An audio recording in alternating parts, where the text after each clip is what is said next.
Happy Pride Month!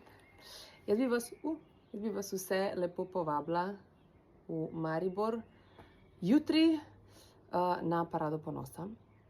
Ob tem mi je pa tudi zelo žal, in tudi Đorđiju, da moramo v letu 2025 še kar govoriti o sprejemanju in kulturnosti. Zanimivo mi je to, da sem se v LGBTQIA+ skupnosti vedno počutila ful sprejeto.